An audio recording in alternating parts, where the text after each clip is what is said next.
With 13 days and counting to the gaming referendum, Prime Minister Perry Christie is advising Bahamians to be prepared to deal with the end result, whatever it may be.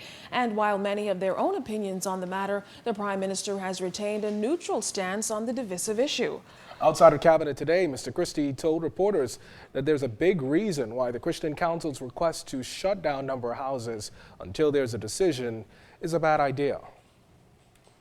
While there have been calls for Prime Minister Perry Christie to state his vote on a yes or no vote for the upcoming referendum and give more public education of the matter, from day one the nation's leader has maintained that he does not have a horse in the race for several reasons. What we need to be able to do is to not panic where we spend and presume we know the vote.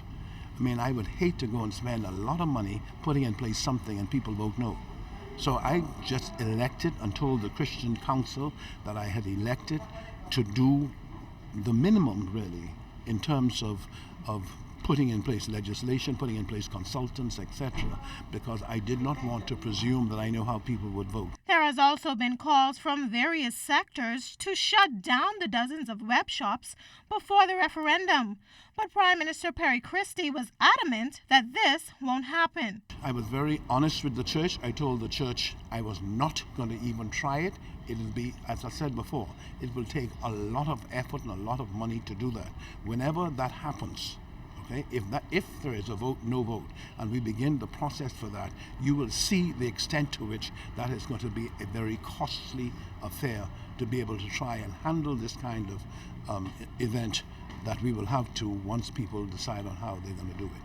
If the vote is no on referendum day, Prime Minister Perry Christie says the Bahamian people must be prepared to take on the 4,000 persons who will be unemployed.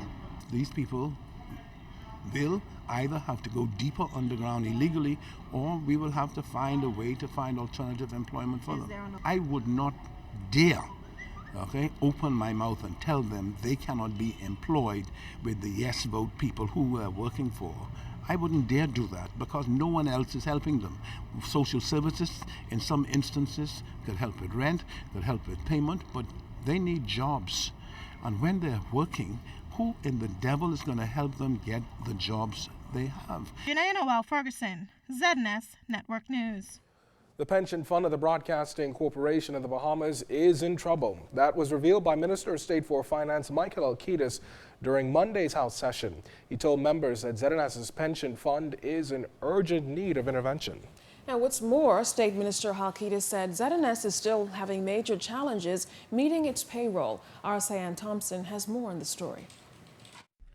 During the wrap-up of the debate on the Pension Act, Minister of State for Finance Michael Halkitis confirmed that ZNS is still having money issues managing its day-to-day operations and having insufficient money for payroll in addition to a drying-up pension fund. The corporation does not have the means to continue funding its own payroll as well as pension payments, which it has been partially doing for the past 2 months, and there's an urgent need for intervention. There's currently little investment income as the corporation sold off a majority of its investment assets to pay benefits to leaving employees. And over the past several months, the corporation has had to sell off a number of securities at various times to maintain the liquid position, thus enabling the plan to meet its monthly obligation. Halkitis revealed that ZNS management spent millions on paying out laid-off workers in October of 2010. This, he states, is the major reason BCB's pension fund is in limbo. Halkitis outlined the investments ZNS sold to pay disengaged workers. During October-November 2010, the pension trust fund paid out over $3.038 million to employees that were separated at the time. Around the same time, payments were also made to a number of employees who were either retiring or had resigned prior to the downsizing exercise. These payments were funded by sale of various assets from the plan, including treasury bills, $697,000, in an investment in C-Files, $670,899, fixed deposits and other cash, $2,088,547. Additionally, the corporation made other lump sum payments totaling some $315,315 to retiring or resigning employees over the period October 2010 to December 2011. Now, Halkita says ZNS is trying to pay thousands more each month to the pension fund. This is interesting, Mr. Speaker. Immediately following the downsizing exercise, monthly payments from the pension trust increased from around $43,000 per month to approximately $79,000 per month. This increase was attributed to an increase in the number of pensioners from 44 in September 2010 to 68 in November 2010. Correspondingly, contributions from employees and the corporation declined from around $65,000 in September to a current level of around $41,000 per month. Wow. Effectively, on a monthly basis, the corporation is now paying out approximately $38,000 more from the pension plan that it is taking in, and this has had the impact of rapidly diminishing the cash position of the fund. The House of Assembly resumes on January 23rd. For the ZNS News Network, I'm Cyan Thompson.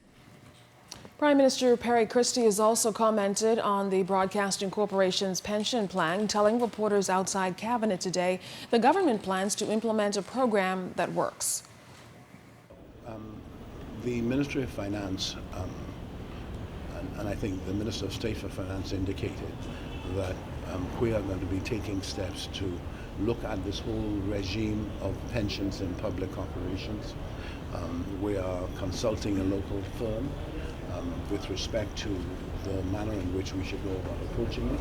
And so upon the receipt of the kind of advice that we will require to take the kinds of actions that are necessary, we'll be able to speak much more effectively to you about it. But the answer is, in principle, yes, we want to be able to put in place a regime that is in the best interest of all concerned.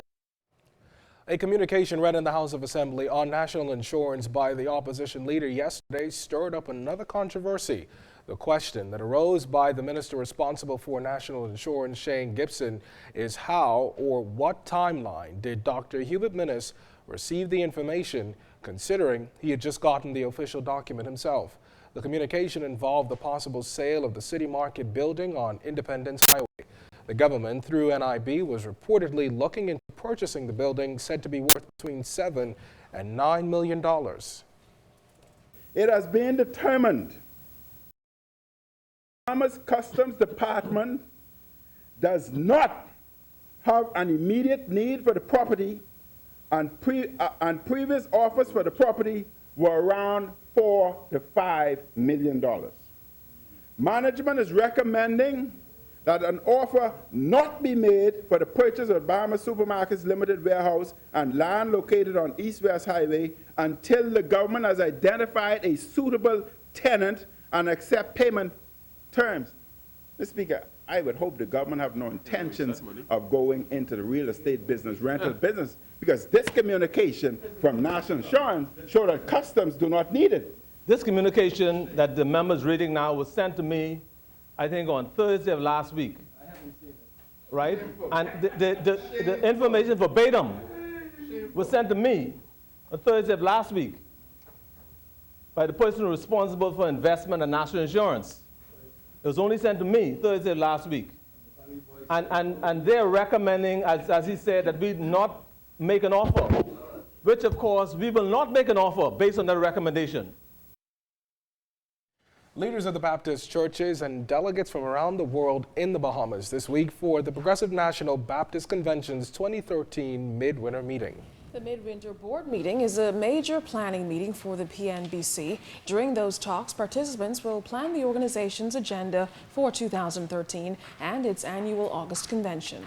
Well, the Ministry of Tourism has partnered with the PNBC to once again host the major event, and Tourism Minister Obi Wilchcombe believes the meeting provides a major economic boost. You must remember, not only do we have the room nights, but we're going to see, of course, the increase in the spend on the ground, the various hotels, and of course the shops and all that's associated with it, but you also have the smaller businessman who benefits. So the trickle-down effect is significant. So there's always an impact from religious tourism. In fact, our surveys show that you get a greater spend with the religious tourism market. It's an amazing thing, but it happens. But again, as we're trying to rebuild our tourism industry, we're just so delighted that they're here with us, that they're sharing with us at such a special time. Dr. Timothy Stewart, one of your favorite sons, is our second vice president. And so we thought it was a perfect mix for us to come here, and hospitality extended by the Minister of Tourism, we thought was good for us to come here. And the cooperation, it would be a successful venue. But for Minister Welchcomb, hosting the PNBC meeting goes beyond religious tourism. So when we were trying to light a fire under the Bahamian people, what was going on in the United States, they were helping us, because whether it's Martin Luther King or Adam Clayton Powell, they came to the Bahamas. So what you're seeing here is family. You're seeing family and what Reverend Timothy Stewart has been able to do for this country. Been able to talk to Dr. Carroll and get them into the Bahamas. It's so good. And what you'll find is you'll find the synergy that's so significant, and it comes because we have a history that's similar, people that's similar, and we believe in each other. And I think this is so wonderful. So it goes beyond just the religious tourism. It's about rekindling relationships, developing a brotherhood, and continuing to move ahead in the journey that we're all on. Preparations continue for Carifta 2013. Hear more during our first check on sports. That's after this break.